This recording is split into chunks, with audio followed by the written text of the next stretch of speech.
Hello students, good morning. Welcome to the Hindi class standard 4th। आज हम पढ़ेंगे chapter 6। हमारे पाठ का नाम है चुन्नू के पापा। तो पढ़ना शुरू करते हैं कहानी। चुन्नू के पापा हाथ में रोटी लिए घर के दरवाजे पर खड़े हो जाती हैं और कुत्तों को बुला बुला कर रोटी के टुकड़े डालते हैं। गली भर में वही एक ऐसे आदमी हैं जो खाली समय को भिन्न भिन्न कार्यों में लगाते हैं। एक मिनट भी ऐसा नहीं जाने देते जिसका सदुपयोग न कर पाते हों। सदुपयोग माने सही उपयोग। कुत्ते आने लगते हैं और वे उनके आगे रोटी के टुकड़े तोड़ तोड़ कर बड़े प्रेम से डालने लगते हैं। तो यहाँ पे कहानी शुरू हुई है चुन्नू के पापा से। यानी चुन्नू एक लड़का है जिसके पापा हैं वो कैसे हैं, दयालु स्वभाव के। तो वो गली में क्या करते हैं, प्रतिदिन रोज़ कुत्तों को बुलाकर उन्हें रोटी खिलाते हैं। एक दिन सिर में बड़ा घाव लगा। एक कुत्ता रोटी खाते हुए अन्य कुत्तों के पीछे खड़ा था। वह बार बार घाव को मक्खियों से बचाने के लिए सिर हिलाता, परंतु अन्य कुत्तों के डर से आगे नहीं आता।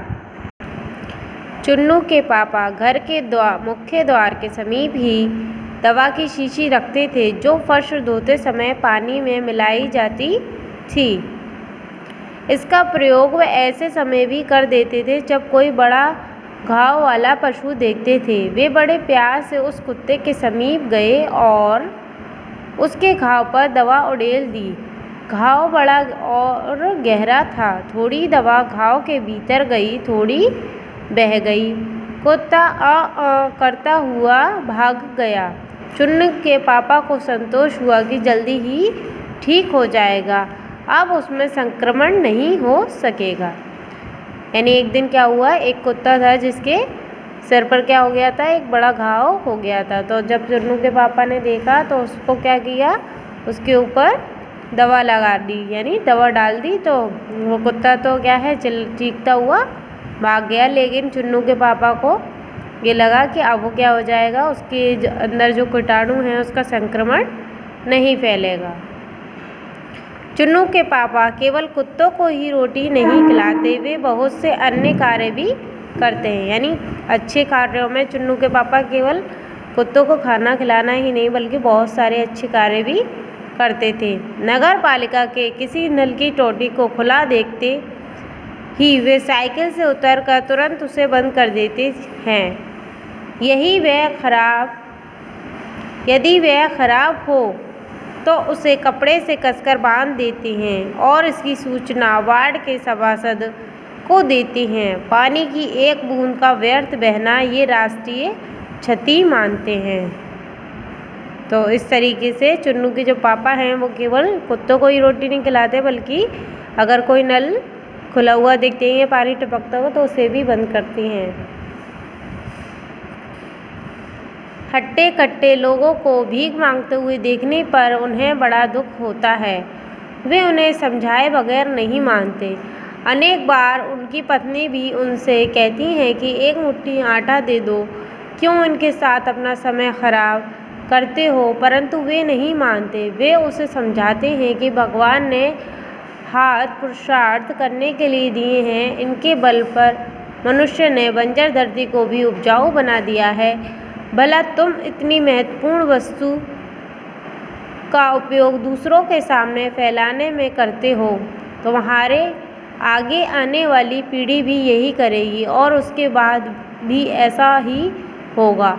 कुछ काम करो और सम्मान से जियो, देश की उन्नति में सहभागी बनो। फिर कहते बोलो, क्या मैं गलत कह रहा हूँ? क्या मेरी बात तुम्हें बुरी लगी? बैठो, चाय पीकर जाना और मेरी बात पर ध्यान देना। फिर वे उसे चाय पिलाते हैं, तब जाने देते हैं।